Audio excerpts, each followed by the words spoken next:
and welcome to the MyWhoosh Sunday Race Club. With 4 race starts, we're going to start with our Category 4 riders, then 3, 2 and 1. Our riders lined up in yellow, that is our Category 1 riders. In green, our Category 2. In blue, Category 3 and Category 4. This is not even 1 kilometre at the moment, and Ella Vink putting an attack in here. And this is a concerted attack here for nearly 5 watts per kilo to come off the front of that group from Vink. And she's putting pressure on the group at the moment as they come into the second bridge. Fua marking her morale is in 3. These riders, in fact, Quevedo is up there as well, just pushing on those pedals. 8 seconds Gilson's lead now at the moment. And I'm not seeing much of a pickup in the pack behind in a response to Gilson's attack. Hermansen is leading this with Embring at the moment. Angie Parrott in 3, Julia Walkenhorst in 4, Quintero in 5, Lopez is there as well, so is Acevedo, our chase group in this Category 1 race, all together at the top of this Category 2 climb. Now this is really coming towards a interesting finale in this Category 1 race. She broke away early, she formed a group of 5, she took Brittany Lytton with her when she attacked, and then she went solo on the climb. Ella Vink, your winner.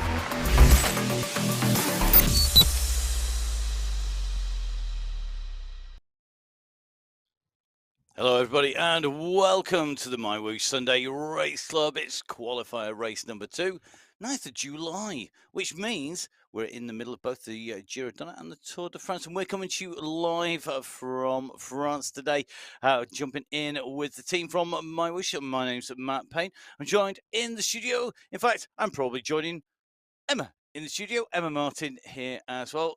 And for us, it's good morning. So morning, Emma. It is indeed. Good morning, Matt. Good morning, good afternoon, good evening, good night, wherever you are around the world, because we know our MyWhooshers race at whatever time the Sunday Race Club is on. So we are here, qualifier race number 2. And Matt, we are heading to Arabia. We are heading into one of my favourite wheels to ride on in MyWhoosh. I like them all. Everybody will know that I do love riding all these different wheels, but this is a course and a route that has lots of different variety. We start off on the flat, we've got the hills in there, Emma, we've got the dips, we've got the climbs. Really good. Yeah, so 35 kilometres today, 905 metres of climbing. Now, we've got along the way 5 sprint segments at 300 metres and then the 2 climbs. So we've got 1 Category 4 climb coming at 9.5 kilometres today, 2.5% gradient just under, and we finish on the Habahafit. It is a Category 1 climb. For the women today, it's 9.1 kilometres with an average gradient of 7%, but you can see there are some exceptionally steep sections in that, and it does kick, and the gradient will go higher. It does, doesn't it? And there are some real key attack points here. We've got the Aquarium climb, which is the first of the long drag climbs. We've also got the dip down off the other side and that kicker back out again before we come into the Silent Dune sprint, the 4th of those sprints. And that really is where there's a tough little chance to break away. Let's see who's going to have the course dialed, who's done the homework, who's ridden this plenty of times, and who maybe is on the back foot because they don't know the course well. 4 categories taking race start, and as usual on the Sunday Race Club, we have a staggered race start. The first riders away will be our Category 4 riders in red, then it will be our 3, then 2, then 1, and our Category 4 race field. An absolutely cracking race field today, Emma. Yeah, absolutely. Category 4 today, 21 riders on the start sheets. Now, last week, Vink, Lytton, Giuliano, Dallasay and Giraldo were the top 5. The profile is quite similar to last week. Will they take the top 5 again? Will Vink and Lytton be as aggressive as they were last week? Or are we going to see something different from this group today? Well, we do have the descent down from the middle in. Let's see who is going to take it away. So Category 4 on the start line, warming up as the seconds tick down to the start of qualifier number 2 for July on the Sunday Race Club, and Category 4 are away. So as our Category 4 riders head out the start pen, the group is up and out cleanly. All the riders in the category now crossing the boardwalk in a large group. You can see that on the top right hand corner of your screen, the clean start from that group as they come up to the end here and take this right hand turn. They will sweep out onto the course. They're heading over the river at the moment. Pace already up to around 30 kilometers an hour. So a good start, but no big attack, no big push coming from the front of this group. Happy to roll out the start pens today all together. They are, and I think it's really, really good, isn't it? The way that we've got this roll out, they're smooth, they're running very cleanly, and they are out on what is a relatively flat start. And I think what, for me, one of the great things about this course is when you roll out the pens, you've got this smooth start. It's quite easy to get in, and as a qualifying race, that's really important. And I think in some ways a lot easier than say when we go to Australia, where we have that big kicker very near the start, regularly on the outback loop, or whether we go out onto one of the courses where we've got a dip off from the start, and somewhere like Alula where we drop down quite quickly. Having that slightly flatter start just allows everybody a little bit smoother run in and get into the stride. It is, and for viewers who are new to MyWhoosh, on the top right-hand corner of your screen at the moment, you can see what we call our satellite navigation image, and you can see that flat line. The little green triangle is where our group of riders are at the moment, and you can see that it is absolutely pan flat at the moment with a 0% gradient, and you can see that small dip just coming up that the riders will face before another long flat section of parkour. So you can also note at the moment that we've got one rider just off the back of the group and just pushing on now to come back into the fold. So a great graphic, that top right hand corner of your screen, to pick up not just the course and what the riders are about to face, but the action in the bunch. Yeah, and the more information you have when you're racing, generally the better job you can do of answering attacks, knowing what the competition are up to, and seeing what they are doing. Now, the screen's full of data, just like you get when you ride on MyWhoosh. Do please make sure you jump on board and get a ride in. It's downloadable. Just go onto the website. It's www.mywhoosh.com, and then make sure you download the app. It's available in iOS. It's available on Windows as well as on Android. So whether you're using an iPhone, an Android operated phone, whether you're running on a Mac, whether you're running on a PC, a laptop, get on board. Download it. If you need help, loads of help available from the team and the guys there on the chat function, really quick to get back to you. So if you do have anything, if something's not quite working right, just jump on board. It's always developing, and we've seen such a development. This section coming in through Ferrari World, in through the fantastic garage here with most of my dream cars, let's face it, in here, has really progressed, and it's changed. Take a look back. If you are watching on YouTube, you'll be able to look back all the way through over a year. If you're watching on Twitch TV, welcome. It is a great format. So Twitch TV, and it's MyWhoosh Live on there. You'll see the graphics, and if you think they're good on YouTube or when you ride, take a look on Twitch TV. Absolutely stunning as you come through here. I just pause every now and then just to look at the cars on the way through. I might ride a bike a lot, but I like the cars. Now, back to the action. Once again, starting to see a little bit of a push on the front. No surprises to see Ella Vink up there.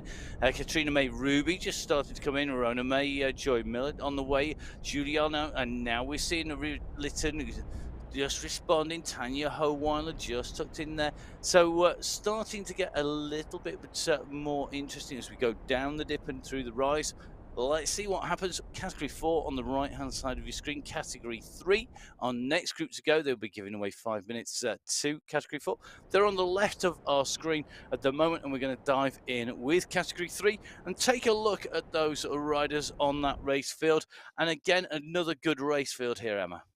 It is indeed. So 15 riders today on the start sheets of Category 3. Marin is here, so is Montoya, so is Agudelo, Barco Ossa, Ospina, Coking, Pelagio is here too. So again, expecting a good race today from Category 3. And I think category 3, that step up from category 4, is really where we see a lot of that learning, a lot of the lessons being put into play. Let's see who's going to take this out. It's category 3. We are good to go, and we are away on the MyWhoosh Sunday Race Club. It's qualifier number 2, category number 3, and it is our riders away and quickly up to pace as they turn onto the boardwalk heading into town here. 35 kilometers of racing to do, and we're already ticking our way well into that first kilometer, and you can just see these twists and turns starting to separate one Yeah. rider off the back at the moment. Emma, that means a little bit of a kick, an extra bit of effort just to get on now. It is a kick and a bit of effort to get on now, and it's important that that is done because you really don't want to lose the group at this point in the race. And you can see already that gap just slowly coming down. Now, getting your start right and timing your start, absolutely crucial, because this is a steady pace on the front here, which is allowing that rider to get back into the group, and they are just going to make the junction now. You can see them coming onto the back. But, you know, if the pace had been faster, that would have been much harder. And it's an experienced rider who was just off the back, just taking a double check. I think there was Annalie Agudelo who just came onto the back of that group and has just worked her way into the pack there. So Agudelo just coming back onto the group. And remember, of course, these riders benefiting from the draft. You can see top left-hand side of the screen, we have our multicolour blocks up there, and they are basically showing us what our riders are doing. So you can see the big numbers up there and the largest of the digits, they are the watts. That's the amount of power being produced when they're in black. That means that the rider is exposed to the headwind as you ride through the air. If it is green, it means you're taking shelter behind another rider, and that is when you're benefiting. There are bigger benefits from a bigger group, just like you would find if you're out on the road. A really complicated algorithm, which is way too complicated for me to explain over the show, never mind understand.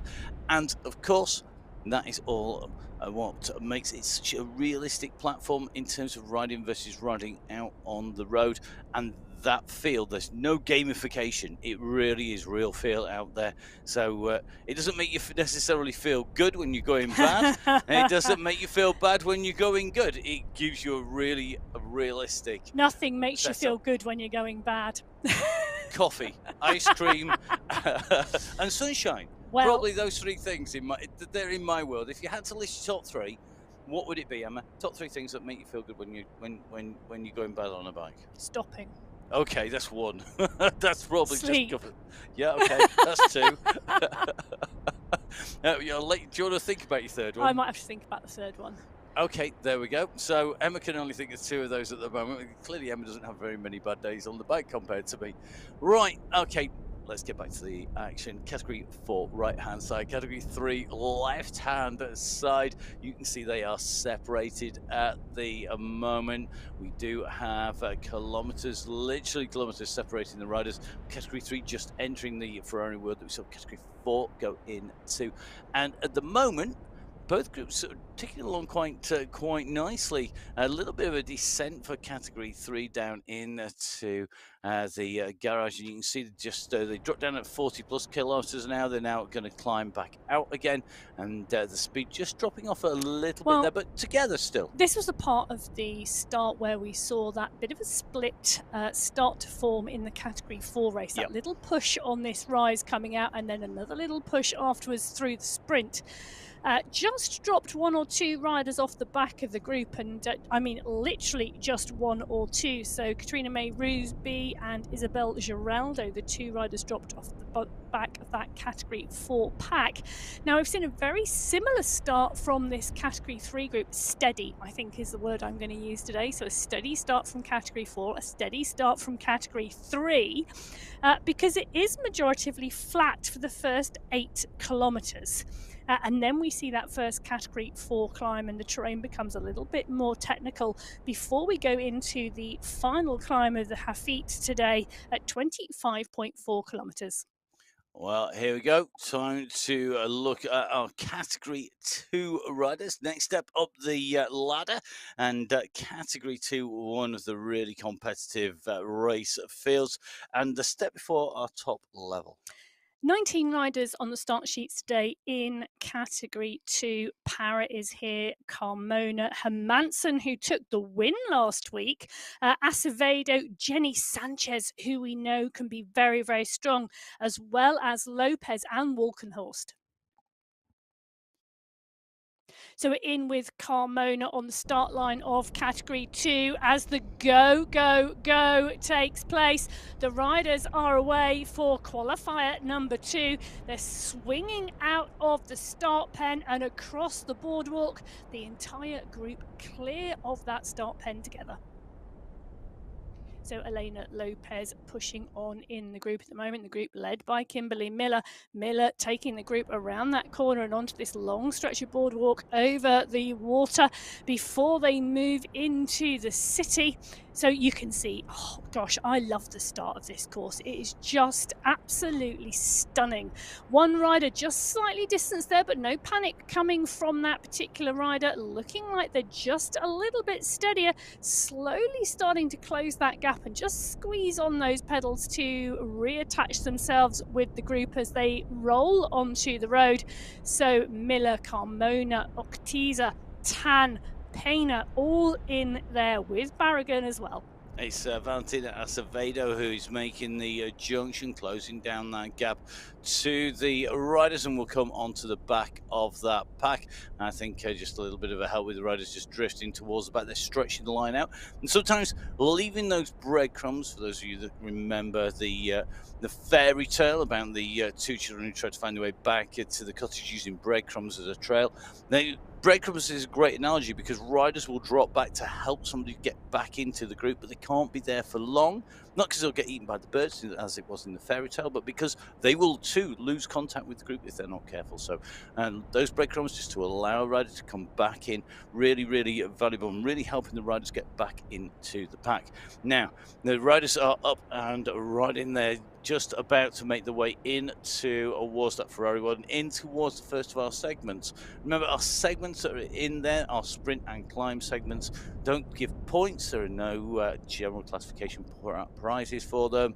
It is all about giving us a time check of what the riders are doing, so we get to see how they're going. Now, we'll see how Category 2 go through, but with Category 2 approaching, Emma, I've just looked at the results so far, and Category 4 led through, and our Category 4 riders went through sub 30 seconds, 28 seconds in fact the fastest time for a Category 4 rider. Our Category 3 riders, who are supposedly the faster riders, have gone through in 35 seconds. Yeah, much slower, much slower. So 6 why is seconds. that? Well, it's just the tactics of the race. Now, let's remember, each of these categories are racing themselves. They are not racing each other. So Category 4 are racing Category 4. Category 3 are racing Category 3.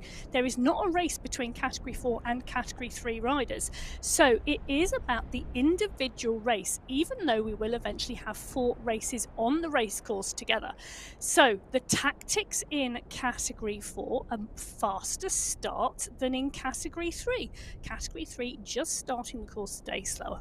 And we're about to make our way into the segment. You can see the green arch just on the outside as we go out into the sunshine, indicating the segment, the start and the finish of each segment, indicated by those green arches, and it tells us exactly where we are on the course in terms of those sprint sections. So the Alda HQ sprint here, as we go underneath the banner to indicate the start. Now, whilst it does say the word sprint is generally what people will only do if there is a prize on the line.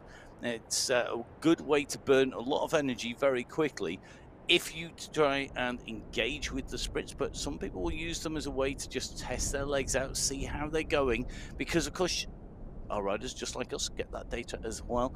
And that would just seeing Ortiza just make her way in underneath the gantry here, so she's going to go in through, and I think we're going to see a very fast start from her because she sprinted through there. Now let's dive in with Category 1, Emma. This is the top of the tree, the elite riders. Yeah, they are indeed. And today, 31 riders on the start sheets in Category 1. Last week it was Gilson, Olsen, Moreno, Fua, and Estrada. We've also got Bodaskaya in here today, Biar, Head, Gaviria, Tajeros. There are a number of great riders in this pack today. Going to be interesting to see what happens. It will indeed. So here we go. It is qualifier race number 2. It's category 1, our final category. About to take to race start, and away they go. So this is it. 35 kilometers of racing. The riders will need to sort themselves out. Prizes for our top 5, and of course qualifying for our finals on the line as well, because all of our riders want those qualifying rising. They want to be able to take part in that final and take on the rest of the competitors. Who's going to be in there? Well, we will have to see. Very quick start out here. Catherine Fua just leading them down the straight here. And Catherine, one of our real regular riders, and is here week in, week out. Great to see, but look at that stretch, Emma. It is already a long, long line. It is indeed, and not content having watched the other 3 starts, the other 3 very, very steady starts. Fua pushing on, and pushing on at 4.6 watts per kilo coming out the start pen. The pace very, very high, between 35 and 40 kph within the first minute. So getting that pace up, getting that momentum moving. Fua continuing to put a strong pace in here. I think she wants a first selection very, very early in here. 31 riders on the start sheets is a lot of riders in this category 1 race. We've already seen a couple drop off the back, but look at that pack. There's a lot of riders in here today, Matt, who are very, very capable and very, very strong. Indeed, there is. And when we go into the segment we were just talking about prior to our Category 1 start, let's give you a quick update where we are first. So we saw a very quick kick through there by our Category 2 rider. Now, it was Credence Artiza going through. She got the 3rd fastest time, a 29-second time. Remember, the fastest time still held by Category 4 rider. The rest of that group coming in about 31 seconds. So Category 4 and 2, very similar. Category 3 going a little bit slow. But it tells you Category 4 are the attacking category at the moment on the course. Indeed. And now we go into Category 1. And Category 1, key thing here, Category 1, this is very indicative, because we would expect Category 1, even if they are taking it steady, to generally go through a sprint section which has got a slight climb on the way out into it quicker, because they have that extra power generally. They have that better power to weight ratio. They're able to deliver it smoother with more experience. Well, we would. However, I'm going to use the word however. I like that word. However, we have seen the tactics in the Category 1 race before, particularly where there is a very long climb at the end of the course, play out that it wasn't until, if I remember rightly, segment number 5 or even segment number 6 that Category 1 riders set the fastest time through that segment. So, you know, harking back to what we were talking about before, each different category's got its own different tactics. It has indeed. Category 1 left-hand side of your screen, Category 4 right-hand side of your screen. Category 4 already going through onto the aquarium climb, which is heading in. That kicks off at 9.5 kilometers in, and you can just see they are already onto the climb. And meanwhile, Category 1 are going to go prove me wrong here and prove Emma right, I suspect, because this is I wouldn't say it's pedestrian. I don't think anybody can walk at 25 kilometers an hour, but the group is across the full lane here. And at the moment, nobody taking up the running here. We're seeing numbers around about that 3 watts per kilo. One point I would make about this, Emma, is that you said that last week it was like 5th or 6th segment that the riders went through, but we had one continuous, effectively, mountain to go up. It was 2 climbs, but it was 1 mountain at the end, and that mountain basically took up well over a third, nearly half of the distance. Here we've got a climb at the aquarium climb where Category 4 are, and then we've got the final climb, and that final climb, whilst it's 9 kilometers long, it's not the same as the Colombian Mountain. Well, it's not the same as the Colombian Mountain because it's steeper. Its average Yeah. gradient is 7%. Last week it was around 5%, so it is a steeper climb. And there are stepped sections on that climb, so it will go even steeper, which will give a different type of riding to the steady state climb we saw last week and will favour different riders in the peloton. Well, let's see who it's going to be. Here we go. This is the result coming in for the finish, and this is where looks like I'm going to owe Emma an ice cream because first segment. Commentary. Category 4. Let's just do a quick explanation. Commentary wins and losses are not in AED. It's not anything else. It is literally in ice cream. So I'm going to owe Emma an ice cream because Emma's just scrolling through at the moment, trying to find category 1. I can tell you it's a long way down. In fact, it's a long, long way down. Well, it is indeed. So our first category 1 rider through in 36th position on that first segment, 35 minutes. The segment lead being taken by Alzat from category 4 in 28 minutes. So Alzat, Lenore, Octiza, Dalasay, Litton, Kirchner, Hoella, Geraldo, Garcia, Paolo and Giuliano from category 4. Just one category 2 rider in there, all setting the fastest time through that sprint segment. And currently setting the fastest time in category 4 on the climb. You can see Brittany Litton once again stretching her legs out here, and you can see the difference between these riders. They make their way up this climb, and the graphics on the right hand side of your screen showing the watts per kilo, and this is the power to weight ratio. And whilst weight is not the ultimate deciding factor, power is more important than weight when you're riding. When you come to a climb, it's very indicative. It shows you what those riders are putting out in terms of pace, and it's a really important graphic. When you actually race regularly, it's one of those numbers that you need to see. You can tell that when you look at a rider, when you're next to them riding, if you're out on the road, if you're on a mountain bike, if you're climbing up a mountain in the Giro d'Onna, then you would know whether that rider is a bigger rider, a smaller rider, whether they're putting out lots of power to weight. That is really key, and that's what you get here. Yeah, I did wonder though if Litton or Vink would attack on this first climb, and it's Litton today who is doing the damage to this category 4 race. And you can see from that shot at the moment we've got a group of 3 riders off the back, 1 rider now just losing the front group, but the back group coming up quite quickly on them. So I think we're going to see this as 1 group behind, but Litton establishing around 15 seconds so far on this climb. And one of the things that's really interesting here, Emma, we've got a solo leader, 17, nearly 18 seconds. Now we're starting to see a response as we see Henao a chase here. So Pauli Henao looking to try and go across, and this is elicited a response. Hohweiler goes, I just saw a kick from Hohweiler at 6 watts per kilo. That was a massive stamp on the pedals to just bring this back, because letting one rider go down the road is far less dangerous than there being 2 or 3. It is, and what I'm looking at here is, now we don't have a team competition this week because our team competition in terms of prizes is always in the monthly final. However, these women race week in, week out together, and they have their teams, even though during the qualifiers they race as an individual.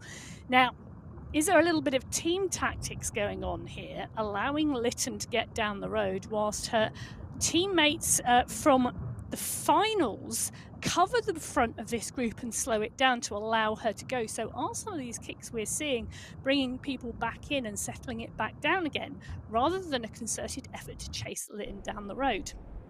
Well, we're going to see what transpires in category 4. We're back with category 3 at the moment, and you can see at the moment on this climb as they head out there at 9.7. So this is the climb to the aquarium, so basically go into the tunnels and underneath the aquarium. This is the run into it. Category 3 squeezing on here. Now the right hand side of your screen, you can see the rider we're watching. That's Christina Pelaggio. She's highlighted in purple, but you can see around her riders flicking into yellow and red. So yellow is when they're squeezing on the pedals, and red is when they're stamping on the pedals effectively. The more power that you put through relative to your normal power, the further into the red you will go. And that is, it's a phrase, it's a saying, it's also about hitting that red zone. There's a limited amount of times you can do that in a race or in any situation. It varies from individual to individual. Right, back with category 1, they're motoring along, 4.5k covered at the moment, which means that they are about to approach. In fact, they're going to go underneath the entrance to the Dubai Mile Sprint. So heading in and not rushing to get the latest bargains down in the UAE. They are now heading their way through and making their way down here. And this is seeing a move here. And Emma, this is about using the sprint session, I think, and this slight rise and fall to test the rest of the riders out here. Well, it's being tested good and proper, because take a look at the stretch on that group. Quevedo, Carvajal and Engstrom are the three riders leading through there. 2 seconds back to Bar the Sky and Fua. Manshandi is 2 seconds back as well, and splitting the group all over the road. The question is, will Quevedo now back off? But take a look at that, still sitting at 4 watts per kilo, though the pace coming down very quickly. Fua has just joined them. She needs to keep that pace high, or the damage they've done to the group is not going to stick. Yeah, and making it stick is key. Now, we've got 3 groups on the road. This really could be a decisive moment, if not to create the race win, to eliminate a number of riders from the competition for those top 5 prizes here today. And as you can see, really all those names that we've seen at the front, really, really important. So you can see as it came through there, that attack going in and through, very, very fast indeed. And look at the names at the top of that screen. I mean, Quevedo, no surprise, she's through quickly. Engstrom, Bjarhead, really interesting to see the Swedish duo pushing through hard there, along with Julie Sanchez and Milena Carvajal. They're in the top 5. Fua, who chased down interestingly through there, sitting in 7th place, but a very quick time, 27 seconds through there, Emma. Yeah, the previous fastest time through there was Octiza, who has been relegated down to 15th with a 31-second time. So significantly quicker through that segment, that being category 1. So the fire is now alight under their wheels. It is indeed, and the gaps have opened. They've put people to the sword, to use a Hugh Porterism. There you go. And the riders behind are going to have to fight. They're going to have to burn matches, as the phrase goes, to get up there. And like any box of matches, eventually you run out and you've got no more fire left to fight with. And at the moment, look at this. Another kick coming over the top. I am loving this aggressive racing. Well, this pushing on now in category 1 is making these splits really good. So 7 riders away, 2 chasing. And I think we're going to see a group of 9 riders in this category 1 race all come together now. 9 riders versus 31 riders. I know what I'd rather be riding in. And it's going to be the 9 riders, because I'll tell you something, 31 is a big group. It's a lot of riders behind to not work together. But I think the key pack here up at the front, I mean, you look at the names in there, like Julie Sanchez in here, Carvajal, Liliana Moreno, Daniela Marin. These are the who's who of the prize winners over the past few weeks. Emma, just give us a quick reminder, in the racing that we saw last week in qualifier race number 1, who was up there in category 1? So the top 5 in category 1 last week: Gilson, who isn't here today, Olsen, Moreno, Fua and Estrada. So not all the riders riding every week, because you only need 2 qualification rides, 2 verified qualification rides to qualify for the finals, 4 qualification opportunities in July. It is. It's a long month because we have the 5 weekends in there, so it does give extra opportunity to qualify. But of course, it's not just about qualifying, is it? I mean, it's knowing how the course not only rides, so you can go out and ride these at any time on MyWhoosh, and you can do that whenever you want, but it's about knowing how they race. And how a course rides versus racing when you're on the limit is very, very different indeed. So do make sure you jump on. A lot of the courses being used on Tune Up Tuesdays, which is back. We've got Tune Up Tuesday kicking in this coming Tuesday. Jump on to mywhoosh.com for the details on there. Make sure you follow on social media. It's MyWhoosh on Instagram and on Facebook, my_whoosh on Twitter. But please, please, please, please, please jump on Tune Up Tuesday. Get those rides in. The more data we have from you about what you do, the better the category we can put you in based on your performance, because we have that performance. So Tune Up Tuesday, get out there and ride the courses and get to know how the courses race as well as ride. Really, really important. I can't really stress that enough.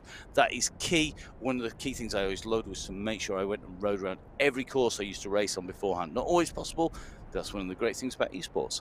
Wish it had been around when I was racing as a junior. I'd have had lots of time when I was at school to actually be able to do this.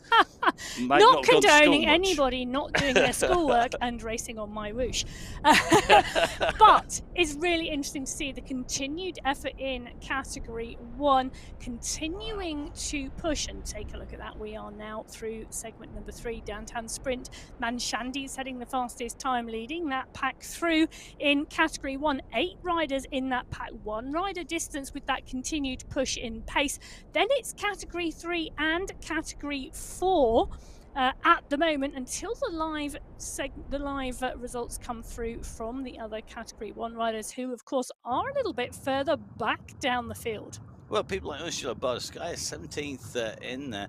That's indicative that the riders in Category 3 and 4 were giving it beans, as the saying goes. The attacks are across all Yeah. of the courses at the moment and all of the race categories, because this first climb, so after segment number 3, which is that downtown sprint, you then come pretty quickly into the aquarium climb, and that's where we've seen some of the attacks coming in Category 3 and in Category 4.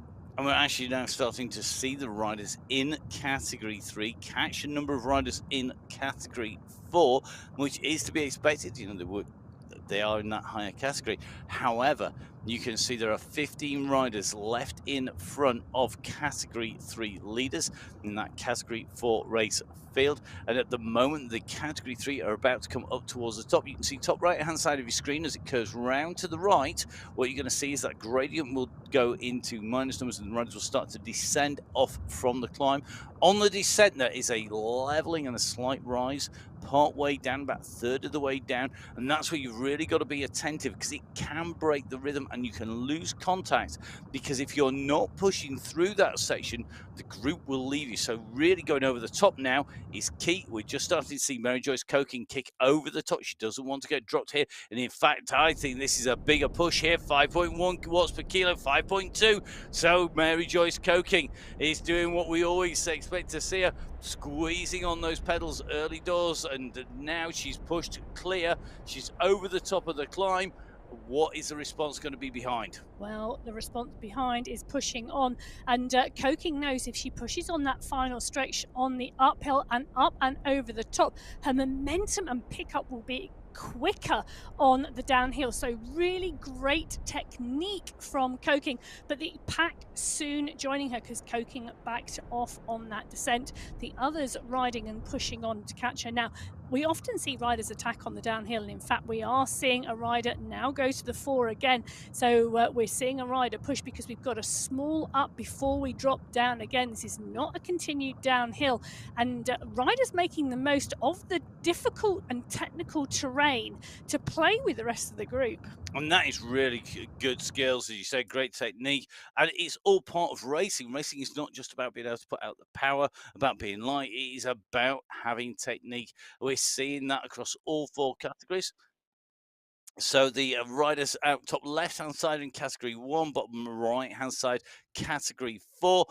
4 different levels. We've got 4 different sets of riders, and we have 4 different sets of prize money as well to reflect the levels of those riders. And I think we're going to be able to see that now. Here we go. So Category 4 prize money, taking the win in our qualifying race, is 2,160 AED. So over 2,000 dirham for the first place rider. At the end of the month, we have our team classification as well, 10,800 AED. But then as we move from Category 4 to 3, it ramps up, doesn't it, Emma? It does indeed. So, and it ramps between each of the categories. Now, just a quick reminder, our categories in the men and women's competition are identical in terms of prize money. You can see Category 3 in front of you, the qualifier race individual classification, first place moving up to 3,600 AED. So indeed an increase. And that team's classification at the end of the month moving up to 18,000. So an increase as we move up from 4 to 3, 3 to 2. an even bigger increase. We go right up to 6,000 AED for the win today, 4,800 for second, and all the way down to fifth place, which is 1,200. So, in fact, if you're in fourth place in category 2, that's a bigger prize pot than first in category 4, which is why the riders want to move their way up through the categories and be in with a chance of the bigger prizes. If we think 30,000 for the team is big in category 2, well, it's 50,000 AD in the team classification at the end of the month. Add that to the prize pot that the riders could be taking home by winning in each of our qualifiers. 4 qualifying races, 4 wins would equal 40,000 AED just in the qualifiers alone. But If you could win all 4 in the hardest category well, I was that we about have. to say it was very rare, I think, for someone to win all 4 qualifier races and a final in category 1 in this elite women's race. The field, let's remember, professional athletes in the category 1 race field, and enabling them send this prize fund to become professional esports athletes And as that's well. all part of the philosophy, isn't It it, is here on indeed. MyWhoosh? It's about making the whole of esports not just great fun to ride, but sustainable, because we need to have athletes. And we're seeing riders go on to race at different levels. And if you want to join these riders, whether you're in category 4, which is our riders in red, category 3 in blue, category 2 in green, or category 1 in yellow, you can improve your performance and you can jump on during the course of the Tour de France and Giro Donna. We have the Tour de France workouts coming through, and we have them in the men's and the women's. In the women's workouts, Emma, we've got 5 different workouts the riders can do to improve their riding. What are those 5 different categories? Yeah, so there is indeed a sprint session, an individual time trial, a ruler, a climber workout, and also a taper workout. Let's not forget, very, very important if you are aiming for something specific. So if you're aiming for something specific, we talk about taper, just a little bit more depth on that. Yeah, so some riders like to go in hard to a race, others like to taper, particularly for a big event. So taking an easier run in, so particularly measured, taking a percentage off of your training into the event so you have fresher legs and a fresher mind. There you go. There's a reason why Emma gets the quote, is a qualified coach as well as the professor as well.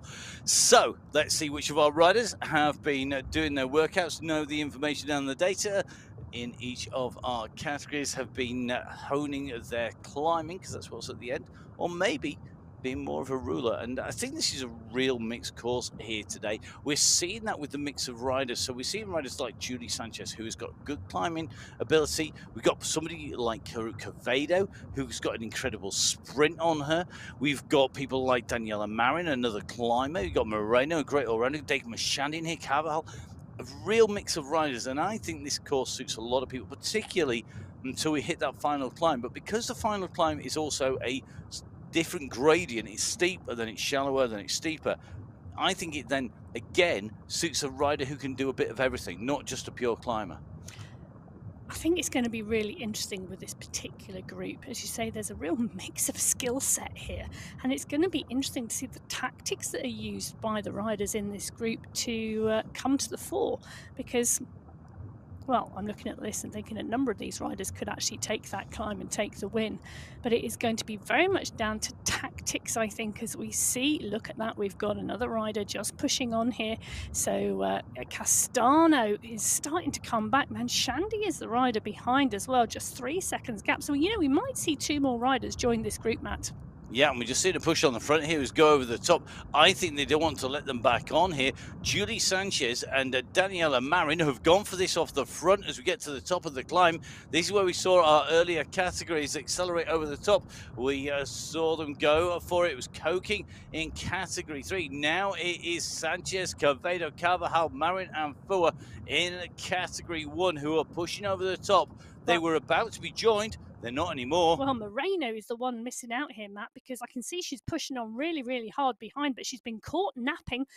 Gap around 2 to 3 seconds had opened as she pushed on those pedals at 8 watts per kilo. Take a look at that. She is sprinting to get back on, realizing that she's nearly missed a big, big push. And that push over the top, that sprint over the top to pick up the pace, as you said earlier on, to get the gap, to drive down into this descent will put people in trouble. And this group working together together, and that gap is still there. It You is. look at this; it is going to be Moreno, and looks like she's just about making contact. We're just going to take a look at who is behind. But I tell you something: this is a really key moment. This is why you've got to pay attention 100% of the time, which is so hard to do when you're climbing up and you are looking at your eyeballs through a little window of pain. So Liliana Moreno has been sprinting at 8 to 9 watts per kilo for some time now, because she's adamant she wants to get onto that group. Her heart rate is going skywards at 183, 184, as she continues to have to kick 186. It is rocketing up at the moment, as it looks like she's going to be rewarded for that effort by joining the group. Well done to Liliana Moreno. That was a big danger moment. She gets in touch. Now, let's take a look at the climb. Really interested here. Now, Diana Marcela Agudelo, the rider, Castano, the rider who takes the fastest time there over the top of the climb, 7:15, was actually chasing the leading group there. And this is what we're seeing. So this is why it's such a great snapshot. Our fastest riders are not necessarily in that lead group. In fact, I think it's 15 seconds back currently to Castano, Diana Marcela Agudelo Castano, the rider who took the fastest time. You look for somebody who was leading over the top. And remember, we saw Daniela Marin pushing over the top. We were seeing that push going over the top. We saw Fura answering it. Sanchez was doing that. They are down in the top 10, but they are down the top 10. They're not at the very top there. Really key information here. And I think what that shows us is that you've got to be in it to win it. Here we are, Diana Marcela Castano, now currently 25 seconds down on that leading group, despite putting the fastest time up that aquarium climb. That first Category 4 climb has really decimated what was left of the women's Category 1 field. So huge pushes on that climb, creating gaps now. But Moreno made touch with that group. She's back in that group. So 1, 2, 3, 4, 5, 6 riders now in that group, as Daniela Marin continues to push on. As you say, over 20 seconds now back to the chasing group. So that particular attack absolutely paying off and pushing this group clear.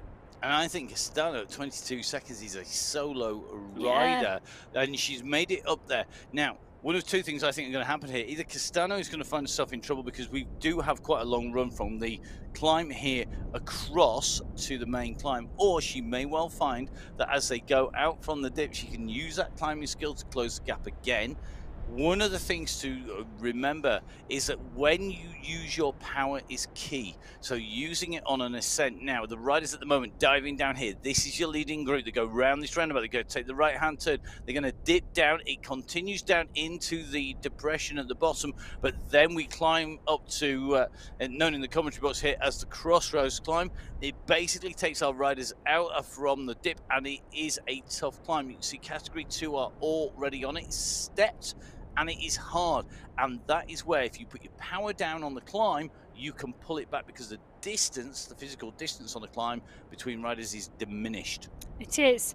Now, what is really interesting is the difference in the racing between Category 1 and Category 2. Category 1, exceptionally aggressive in the first 30 minutes of racing. Category 2, a much larger group of riders. And if I go back to that aquarium climb just for one last time, Category 1 fastest time, 7 minutes 15. Category 2 fastest time, 8 minutes 10.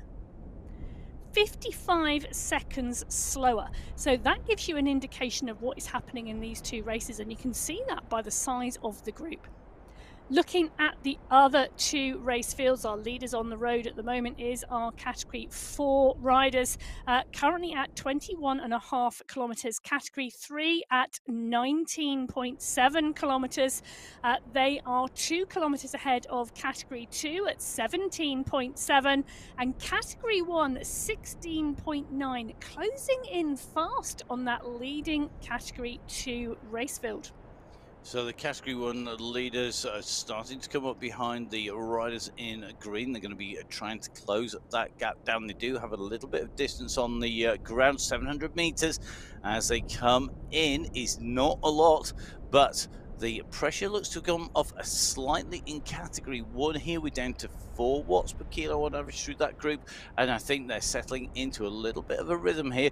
And that is one of the things when you go down a descent, you're going to be spinning, you're going to be putting in less absolute power generally, you're going to maybe be recovering on the way through. You then go into a climb. The force that you have to exert through the pedals changes, the amount of power that you're putting down, and the feel of the bike underneath you. Whether that is a smart trainer or whether you got your bike on a smart turbo trainer, it's going to be there. It's the same when you're out and riding on the road. When you go from a descent into a climb, it's a very different feeling. It does take a little bit of time for riders to adjust generally. If you can adjust quicker, you have a little bit of an advantage in that change in terrain. At the moment, this group, though, settling into a rhythm. Now, let's keep an eye on what's happening behind. Daniela Marcela Azvera Castana is the rider in 51st place, just behind Daniela Marin, 25 seconds down. Then we have a group of riders at 40 seconds down, and that's got Dega Mashandi in there. I think we've got Badovskaya in that group as well. That is a chasing group. So let's watch what happens, see what happens when they come out the other side of this climb. 6% the climb at the moment. Tough stuff. And the chasing group behind, this is a chasing group. So we've got leading group of category 1 on the left of your screen, the chasers on the right of your screen, and they are closing down, I think, on Castana. They are. Yeah, so they are. Here we go. They're going to go on to the wheel. In fact, there she is. That is Castana, who's just been caught by the riders by that group. This group are pushing on strongly, you know, Matt. 5 watts per kilo at the moment, which I think is a bigger push than is coming out of that leading group at the moment. So the chase group all coming together now. So picking up the rider who was working hard to try and make the juncture to the front group. Now a 35-second gap. So Diana Castana jumping on, 35 seconds, the group coming on as they jump on to the back of the pack. This is a really interesting move.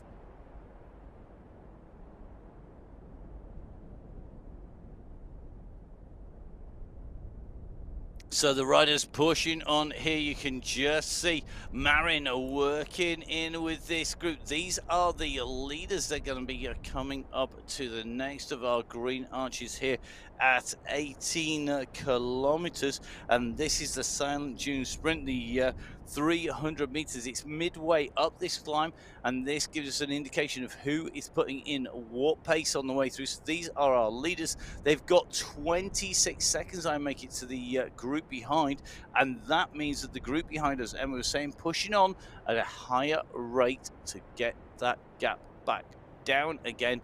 But we've got 6 riders in that leading group. We've got 5 prizes. We've got a chasing group 25 seconds behind, which in the big scheme of things across 35 kilometers is not a huge amount, particularly if tactics come into play. They are bringing it back down, and this leading group of 6 are going to have to be very, very careful, because otherwise all the work that they have done will be for nothing, because the pace is high behind, and Fur on the front of this group currently at 3.2, 2.8 watts per kilo. They are not pushing on.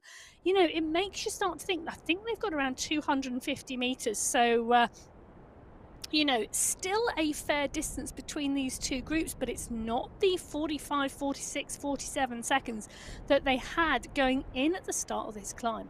I'm not sure what's more galling, putting in an attack and it not paying off straight away, or putting in an attack and then having it frittered away by not working hard enough. It's very, very tricky. Now look at that. This is your live screen. You just saw it update. Yeah. The leaders going through. Well, that is the pack. They're in 7th down. So 7th, 9th, 10th, 11th, 12th. They are the leaders. Yeah. Chasers. 1, we 2, said the chasers 3, were going 4, faster. 5 in the chase group. So you've got Dega Mishandi, you've got Diana Castano, Lorena Marin, Sandra Gerardo, you've got Cavajal in there. They are the riders. Now, it's only 2 seconds gap, but every single second counts because it is not too substantial. That's based over a 300-meter snapshot of the climb. The riders going over the top of the climb, though, it is our chasing group who have got to follow the lead of these riders. These are your leaders who are picking up the pace on the descent. That chasing group need to answer this. You can see that the gap is opening up on the screens in terms of time checks, and that is quite simply because as the pace picks up for the leaders before the chasers go up there, the time gap will show as opening because it's based on the relative speed of the riders on the ground. Now, Category 2, right-hand side, a little bit further up the road, 20.5k. We've got 19.5, so 1 kilometre separating Category 1 and 2 leaders at the moment. And as Emma has said, very different race in Category 2. More riders in contention in Category 2.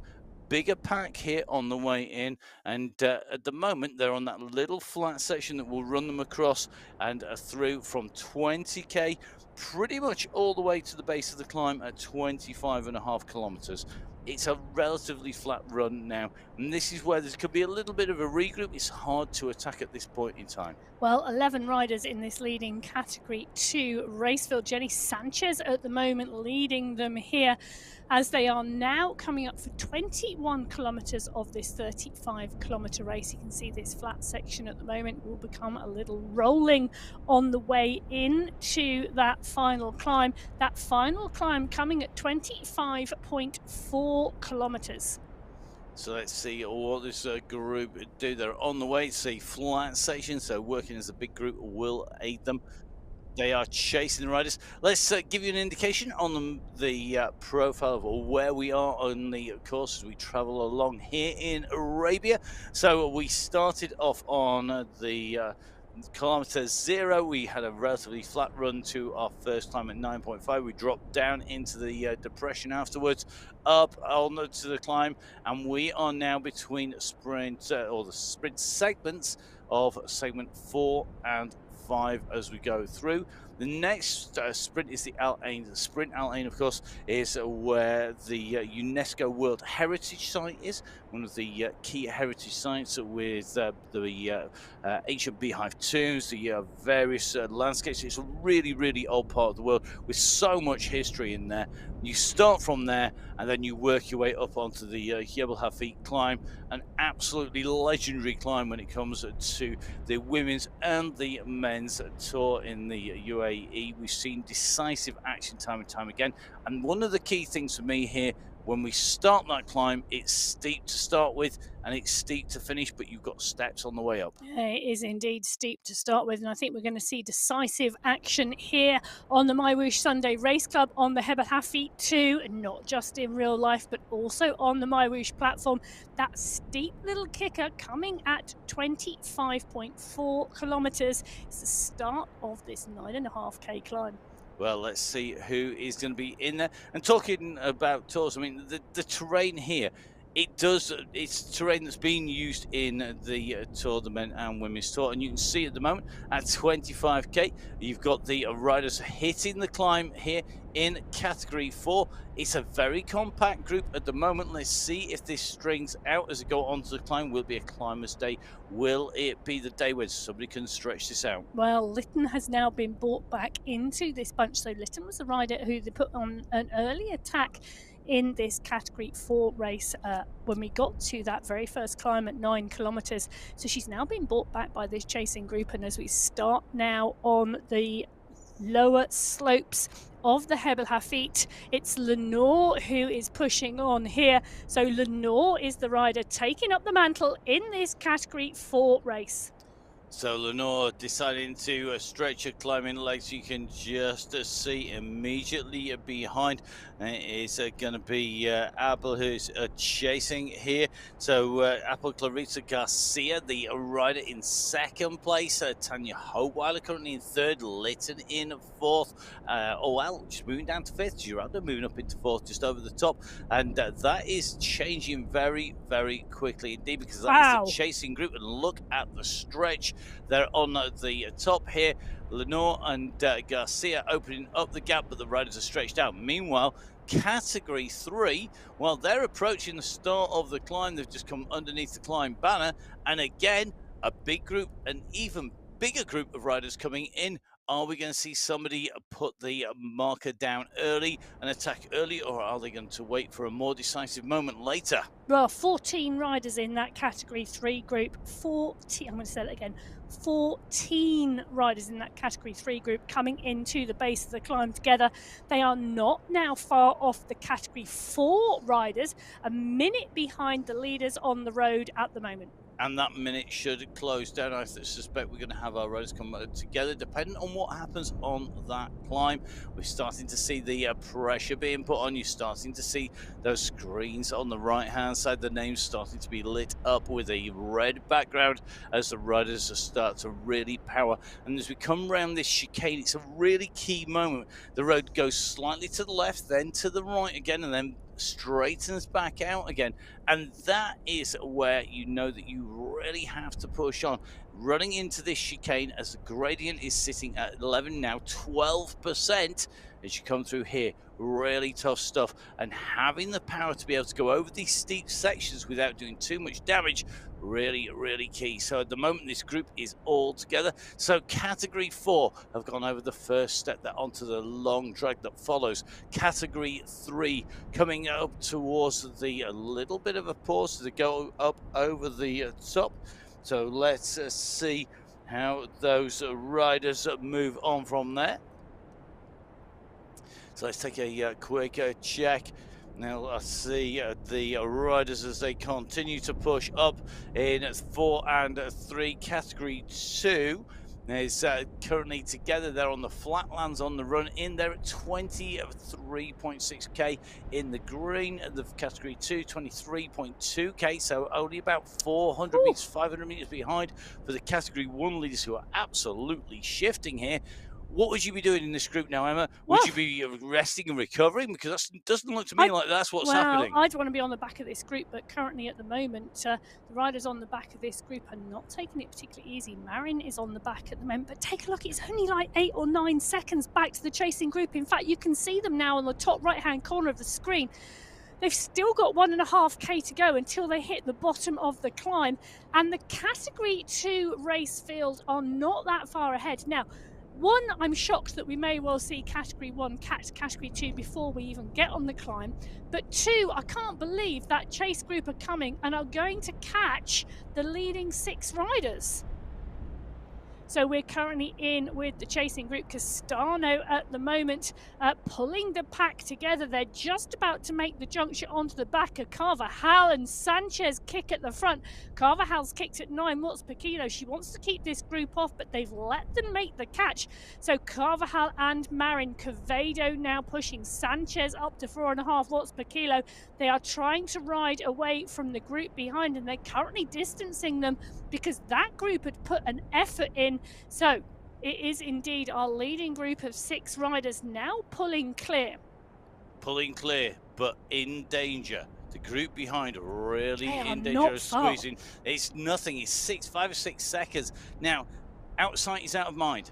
That's easy when you're on the twisting lanes. We're out in France here. We were watching the Tour de France. We did the classics at the side of the road with a picnic, and we then made our way to the side, not just the publicity caravan, but of course to see Tadej Pogacar and all the UAE team come through on the climb. But I'll tell you something, it's a wood-lined climb we were on, and you didn't get to see them for long. They were out of sight a lot of the time. Here on the open roads and onto the climb, as they take this turn, it is wide open, and you can see they have the riders in their sights. They can see the riders they're trying to chase, and that is that extra spur that you need. You can't see over your shoulder when you're running unless you change the camera angle, and our riders can do that, but it is very difficult to look backwards and ride forwards at the same time in real life and when you're riding here. But this is a big chase to get themselves in contention as they hit the climb.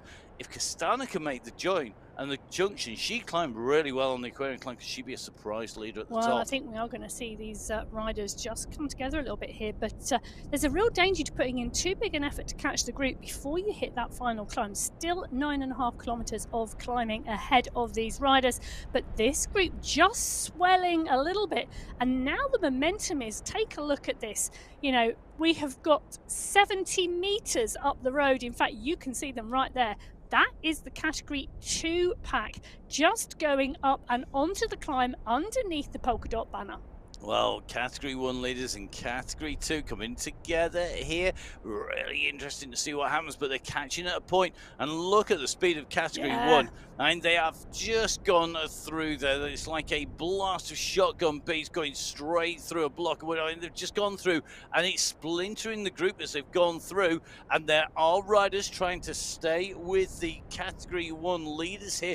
This has broken the Category 2 group up, but behind you can see Category 1 chasers are also coming on. This is one of the things as you go from a fast section with big distances between, you hit a steep slope. This is going to hit 12% as we come around the chicane.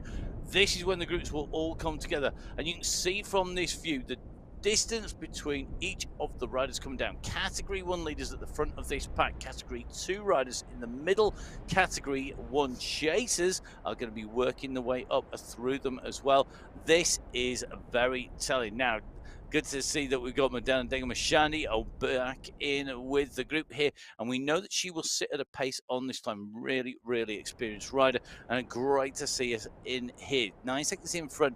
Daniela Marcela Castano just in the front of her, about 6 seconds, but will she be able to climb up to the leaders? The leaders in Category 2 and 1 on this steep increase of terrain, the steep gradient, really testing the riders. It's Julie Sanchez who's currently leading the Category 1. Nearest rider in front of her is 20 seconds up the road. That is Zabala in Category 3. Then it's going to be Baker in Category 4, Kirshner in Category 4, and Miller in Category 4. As someone takes a flyer up the side there, and that's Cavajal, who's just gone on the offensive. Look at the pressure. Wow. It leveled. She rocketed past. The gradient dropped, and she took the momentum, and she took the moment, should I say, and kicked on. So Carvajal Quevedo responding there onto her wheel. Sanchez kicking at 10 watts per kilo. Sanchez is going to come across. She's not having any of that. Moreno and Fua there too. So this group of 6 still pretty much together. We're seeing some attacks now trying to break the group, but this leading group of 6 riders in the Category 1 race. Now I'm looking at that thinking that's 7. So Geraldo Arreas seems to have made the junction from the chase group to the leading 7. And behind, Jenny Sanchez in Category 2 is not far off the pace of these Category 1 riders as well. This is really interesting riding here, because one of the things that we always see, this yo-yoing backwards and forwards, is really bad for the overall pace. It slows, it goes quick, it goes, it slows quick. You'd think it'd be faster overall. It's not even close. Generally, if you can sit at a pace, you would do a faster speed and overall, and that's where some of our riders will score. They'll be able to sit there, they'll be able to tune out all of the tactics, all of the flying around, and be like sitting in the middle of a fireworks display with your own soundtrack, sitting there pedaling to your own rhythm as you go up the climb, and that quite often will actually be what you need to do. And that, I think, is what is happening with Carla Lenore in our Category 4. She's leading the race here, Emma. She is indeed pedaling her own rhythm. She's 2 kilometres up the road from the action behind. So Carla Lenore now 25 seconds clear of Dallasay, Alzat, Hoella, Lytton, Geraldo, Giuliano, and I think Vink as well, because that is the entire chase group you can see behind in the Category 4 race. So these are your leaders on the road at the moment. This was the category that started first today, 5 minutes in front of Category 3, 10 minutes in front of Category 2, and 15 minutes in front of Category 1. So they've had an hour and 2 minutes of racing so far, currently at 28.2 kilometres. Well, if you've not been out to see the climb in real life, if you've not had the pleasure of heading up to the Jebel Hafit and looking down behind, you can watch the race action at the same time now. If you think the graphics are good now and you're watching on YouTube, you should see it on Twitch TV. MyWhoosh Live on Twitch TV. You'll be able to see everything in glorious Technicolor, as they used to say, in behind the riders, in front of the riders. They make their way up this fantastic landscape here on MyWhoosh. Our race leaders in category 1 pushing on at the front here. Carvajal, Quevedo, Sanchez goes straight through over the top. Moreno trying to respond here. Fua is not all that far behind. Neither is Daniela Marin. Gerardo Arias is only about 4 seconds down on this leading quadruplet of riders. 4 riders going up here. This is going to be really a close race. I think we're going to see another couple of break and reforming of the group. Breaks from reformations. Reformation. I was going to say Don't reformation. say reformation. That's something completely different. Thing. Indeed, it's a reformation. It's a reformation. I had to be very careful there. It's Please reformation of the riders coming back together again. Maybe more coffee required. You never know. Never have enough coffee in the world of the commentary box. So we're going to jump from category 1, where it's all happening, to category 3 and 4 leaders. And our category 3 leaders are making the junction with the chasers in category 4. So you've got your category 3 leaders here, and that is a big kick coming here as category 3 push on. They still are 30 seconds behind our leader on the road. This is dangerous now for Lenore, because Lenore has done the work on the climb to go clear of category 4 as the category 3 leaders, and it's a big group of category 3 riders, make the juncture to the chase group in category 4. It means it's offering the likes of Dalasay and Lytton the opportunity to sit behind the category 3 riders and take the tow up to Lenore. Yeah, really interesting to see these riders as they're pushing it on here. Martina Rehek just on the way up the climb there. The Czech rider with Ospina at the moment right up in contention. You've got Barco Ossa in there as well. You've got Agadella in the mix.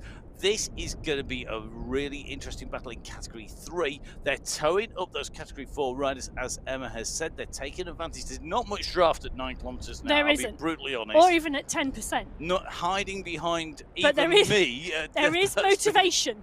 There's motivation, and it is easier. You know, if you've been on the bike, you suffered, and you've been riding with somebody and you're sat behind them, you'll look at their back wheel, you will be focused on that and see nothing else. It's the same here.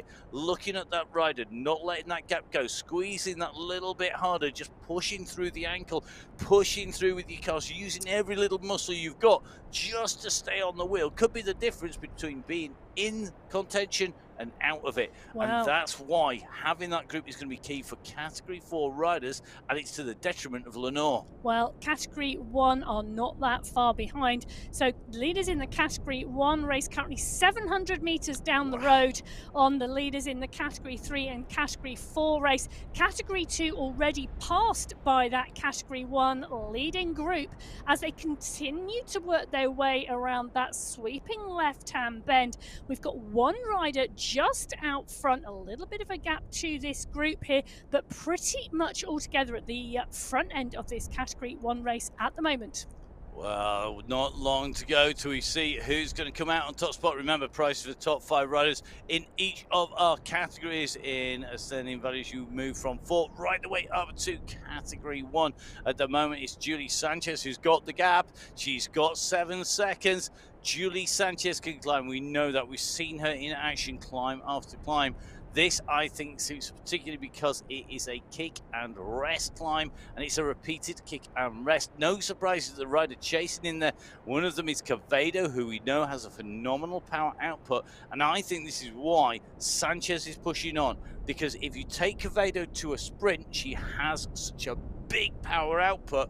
She's very, very difficult to beat if it comes to the last few hundred meters. Well, it's interesting, isn't it? Because Julie Sanchez in 1, Moreno is the rider coming up to her wheel. Moreno was 3rd last week, Gilson in 1, Olsen in 2, Moreno in 3. So we know Moreno is on good form at the moment. Carvajal is kicking as well. Take a look at that. Carvajal wants a piece of the action here. She's coming across the group. Quevedo is the next rider, currently at 5 watts per kilo. She wants a bit of this as well. The riders now looking like they are on the other side of the group. Well, Marin is not there. Daniela Marin 4 seconds back. Fua 5 seconds back. But the way this ride is developing and the climb is developing, you can't discount them, can you, Emma? Because it just takes a momentary pause, somebody to ease off, and they'll get back on. But they Yeah. might be in the situation, as we're seeing, where every time they get close, they're just about to make contact. Then you see somebody push, somebody like Sanchez continuing to kick. And Sanchez, I'll tell you something, she doesn't want them to come back here. Neither does Liliana Moreno. Moreno on another good ride here. And I think they're watching what the riders behind are doing as much as they're watching what the riders around them are doing. Yeah, it's interesting, isn't it? Because this is a kick, break, kick, break, kick, break kind of climb. And we're sealing that because the group is stretching, concertinaing back, stretching, concertinaing back. And Julie Sanchez at the front of this is got a key eye on what's going on behind. But what was a 5-second gap not very long ago is now down to 2. And Quevedo now making the juncture completely, Carvajal coming down to 1 second. So this group is all coming back together again, and that's because the gradient has kicked to 13%. So 13% time if you are a lightweight climber to put that light weight to advantage, or if you've got great power. Really, really a key. A very steep section here. As you see, Liliana Moreno, the rider that we are focused on and in with at the moment. But this leading group making its way between the palm trees. We're still on what are relatively the lower slopes of the Jebel Hafit as they come up through here. It gets more exposed the further up the climb you go. And these riders at the moment have come back together again. They've got the tight twisting bends that take you around these big hairpin turns. You can see one coming up on the top right hand side of your screen. They're still climbing though, 10% gradient pretty much at this stage, and we've still got steep sections to come. We have indeed. You know, I was about to say it's leveled off a little bit, 10%. It was 13, 10% is less than 13, but it just continues this part of the course. It is so steep under the wheels, but Lenore still leading this on the road at the moment. So Lenore leading category 4 race at the moment. She is 18 seconds clear of the category 3 group that are chasing her, but the question is there any category 4 riders in that category 3 group? And as we're strolling back down through, Lytton is the closest rider to Lenore, but she's now over 20 seconds behind. She's right off the back of that chasing group. And they're going to have 5 kilometers. Quick reminder, 5 kilometers to go to the finish, and look at this. It could well come together here. Lenore could be caught here by the category 3 and our category 4 rider behind as they're starting to come back together. Koking is leading the charge at the moment. The rider that we saw accelerate over the top of the aquarium climb pretty much at half a race distance. Well, at the moment it's Koking who is on the way up here. You've got Avrahek going through behind her. You've got Galea chasing as well. Becerra going through, looks like Agudelo, Montoya in that chasing pack of category 3 riders, but they're going to make the junction here. And Carla Lenore, our long-time leader, is going to have company now. Will this be to her advantage? Can she do what the riders behind were trying to do and grab on to these category 3 riders and use them as the inspiration to climb to a category victory? Well, Lytton's not been able to stay with them to take the tow up to Lenore. She's had a little bit of help. You know, she's now 30 seconds down, but, you know, there are 8 riders here in this category 3 leading bunch, and they are riding very, very strongly together as Lenore tries to dig. She's trying to dig. You can see her power fluctuating between 4 watts per kilo and 1 watts per kilo. It is push, and just keep trying on those pedals. She's desperately trying to stay away and desperately trying to put as much of a gap between her and Lytton as possible. I'll tell you something, 30 seconds, what you've got to remember is that whilst this group come up, even if they come past, it doesn't matter. They're not going to steal her prize money away if she's going to come in first place. They're not. The key number for her is the number of seconds between her and the chase in her category, and that is 30 seconds. We look at the revs, they are fluctuating between 60 revs per minute and 30 revs per minute. This is really, really hard stuff here on the climb. You can see it's taking its toll, and one of the things that our riders sometimes get found out by is that they don't have an easy enough gear for the climbs, particularly the longer or steeper climbs. If you've been riding some of the gradual climbs, if you rode Yeah, qualifier number 1 last week, your easiest gear could be something that was a little bit harder because the gradient was never as steep or as yeah, long.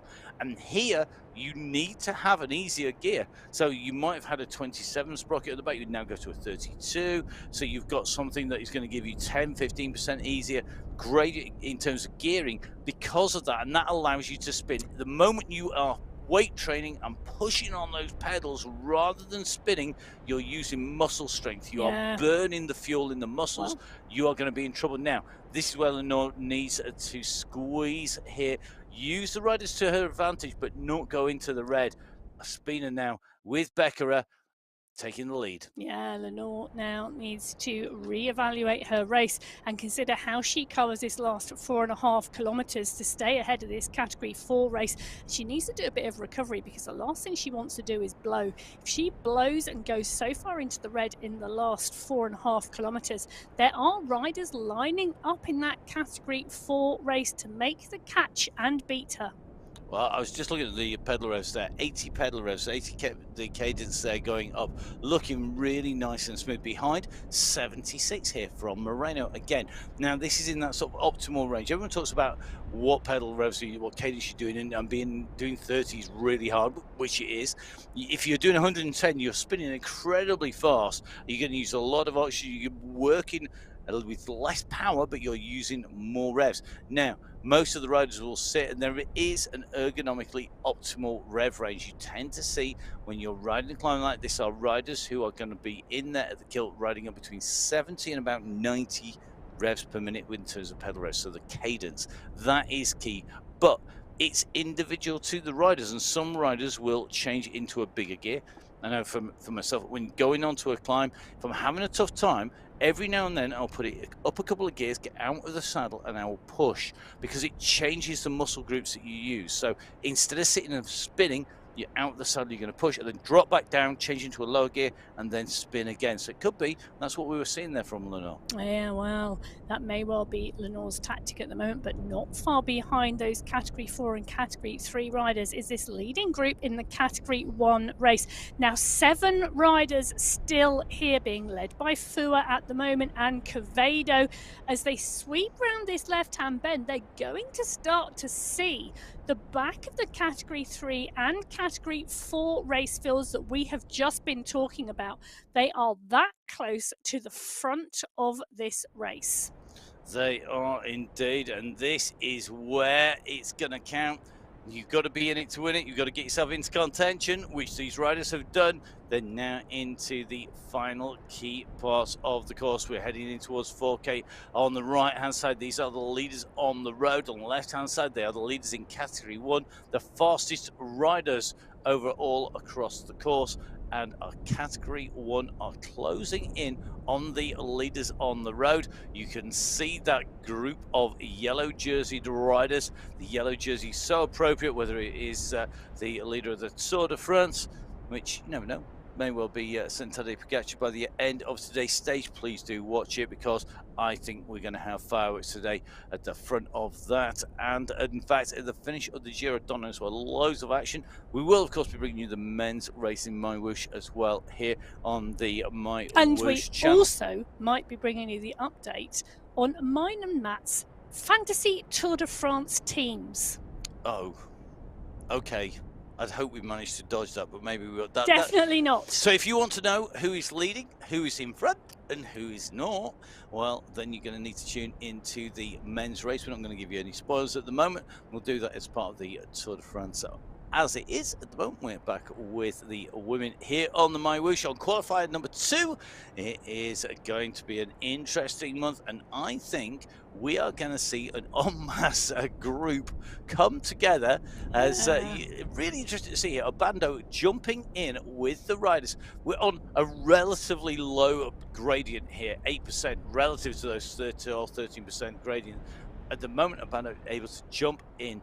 It's not going to last necessarily. And I tell you something, If it does, the riders in front will be ruined. The fact that they weren't able to jump in with the group as well. The leaders on the right of your screen are the leaders on the road. They're Category 3.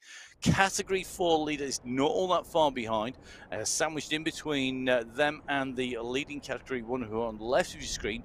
Not on your screens are the Category 2 leaders. They are further down the hill, having been caught and passed by Category 1 earlier on. Well, I think what's really interesting now is while our Category 1 riders swing round onto this pack of Category 4 riders, those Category 3 riders currently at the lead up this climb are pushing on and holding a strong pace because they are holding the gap on this Category 1 race. Now, that's one of two things. Either the Category 3 race is pushing on strongly, or the Category 1 race is just taking a bit of a pause in the action. And now we start to see a kick coming, and the kick is coming from Carvajal, 6.5 watts per kilo. She's utilizing the mix and match of catches of riders to push on. She's pushed on. She went. Now I was watching her numbers. She came around the corner. She hit 9.9 at peak there. 9.9 watts per kilo at peak coming round. That turn, that hairpin turn. You come in. It's steep. You take the left. It levels. It goes round the tight right. It increases again. You level off again.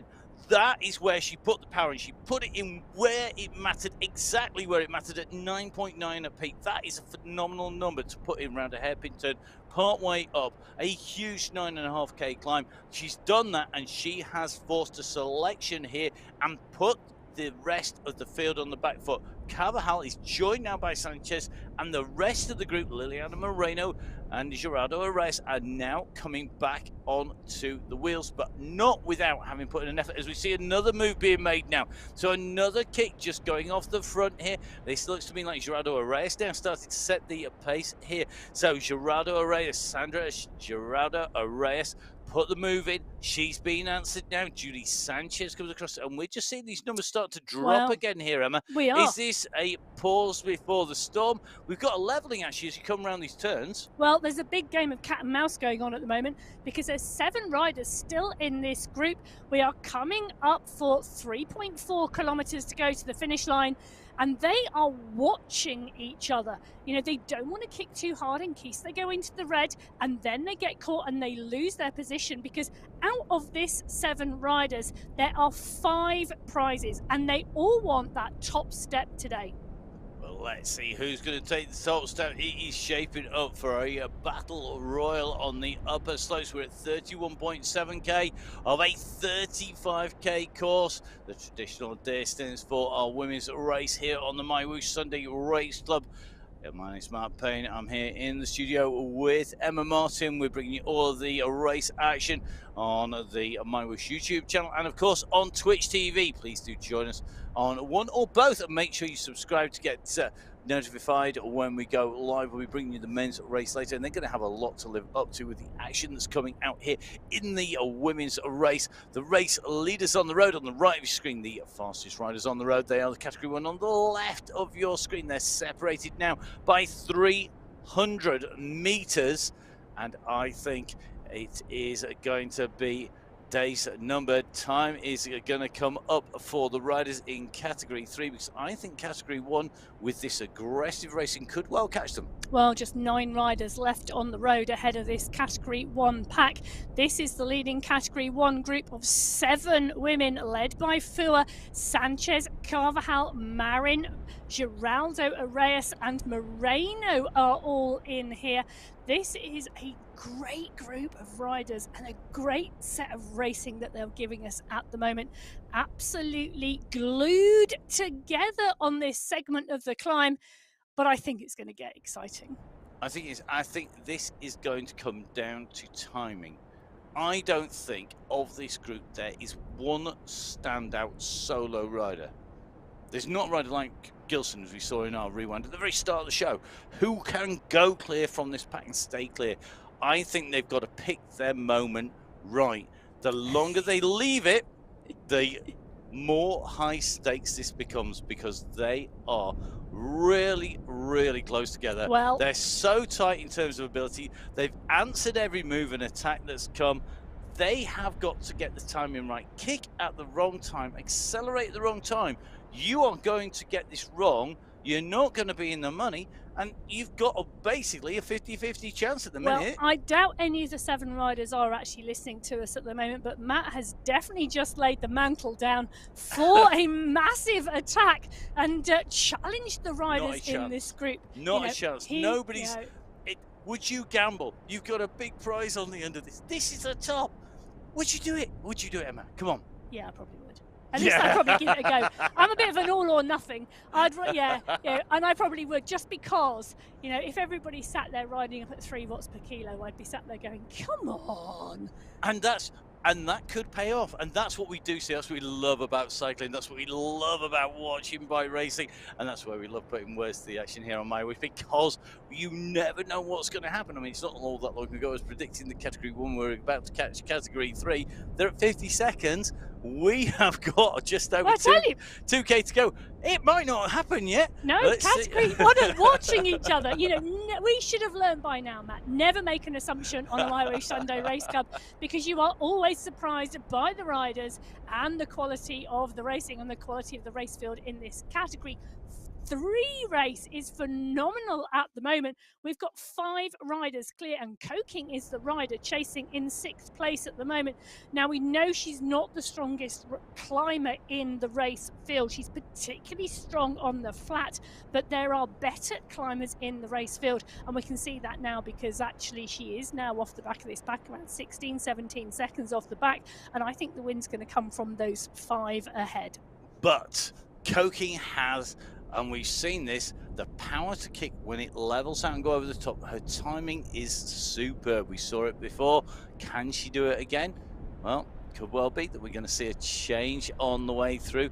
And Gap at the moment is still hovering in Category 3. Leaders on the road behind. Cat and Mouse, I think they've stopped for an ice cream at the moment. This is 4.5 watts per kilo. And they're not.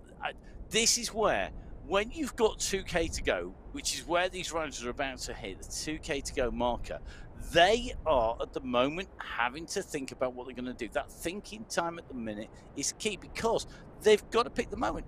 You can't recover. You put in a 10-15 watt per kilo attack now and go now. You are not going to recover if it doesn't work and be able to go again to answer somebody else. Whatever move you make in the last 2K on a climb like this, you have to make it stick. Well, I can tell you this is a very tactical race, because we've got to the 1:10 mark in this Category 1 race. That was the winning time last time we were here. Wow. 1 minute, so 1 hour, 10 minutes was the winning time last time we used this course. This time, we are still at 2K to go. We are indeed, and that's because this group have got a leading group of 7. They are all watching each other, and no one is prepared to attack. Well, Coking has indeed made the junction. Matt, you were right. I hate to say those words, but I am. Matt was indeed correct. Coking has utilised the course to come back to that leading group. So what was 5 in the Category 3 race is now 6, and the race is on for those positions. To quote the words of somebody not very far from me, well, we should have learnt by now not to predict what will happen. I think my co-commentator is a little smug at the moment. I can do a good smug face when my prediction comes right, and I do a really sad face when it goes wrong, which is more often than not, let's face it.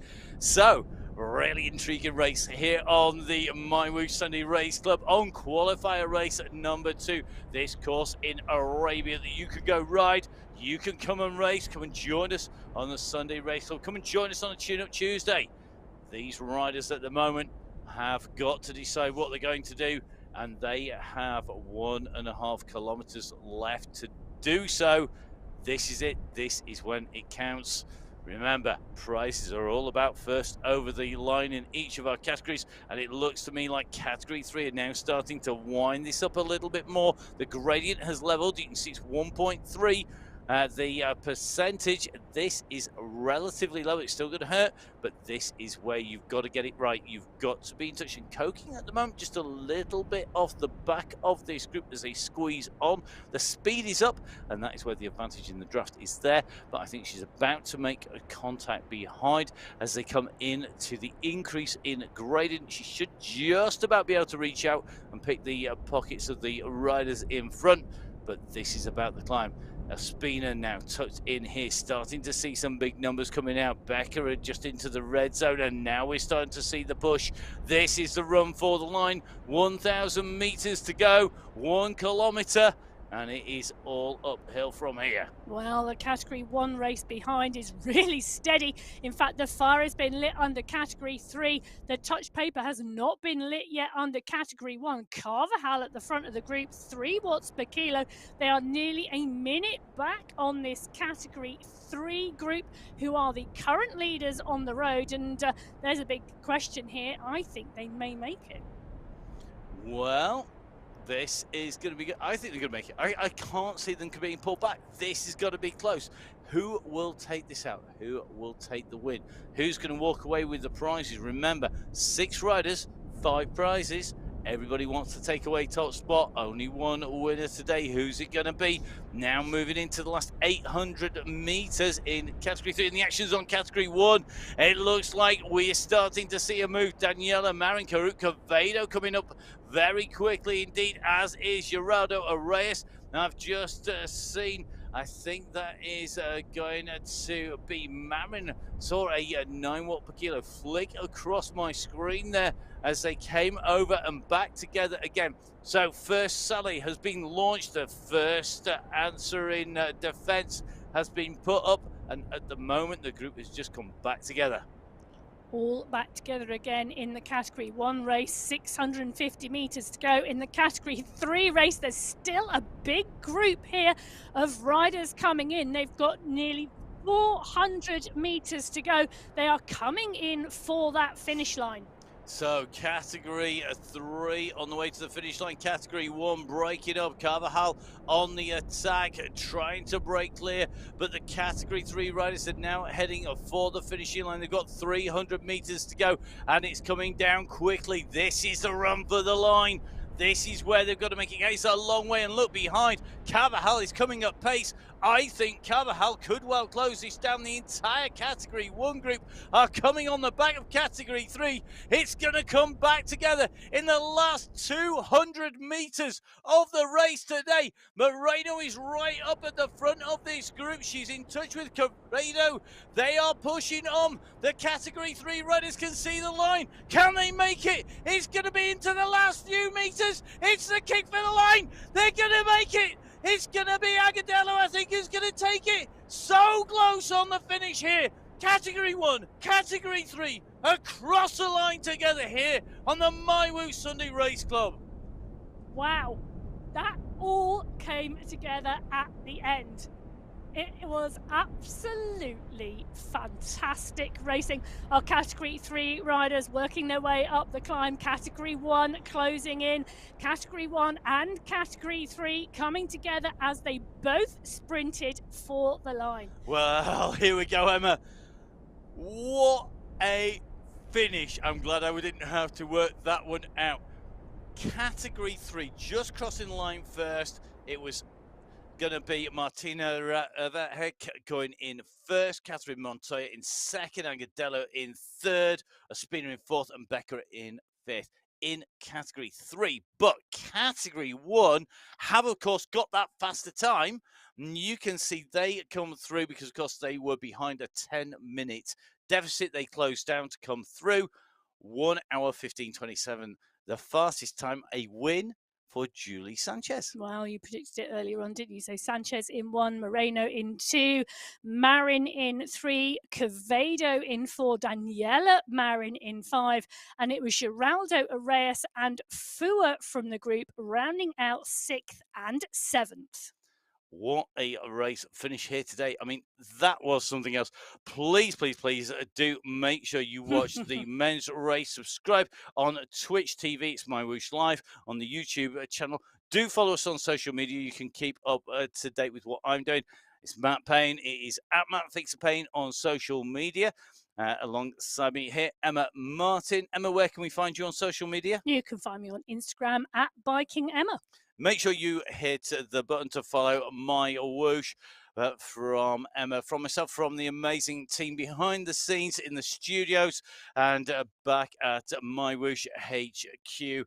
A massive thank you for watching. We'll see you again soon for the men's race. Goodbye. Goodbye.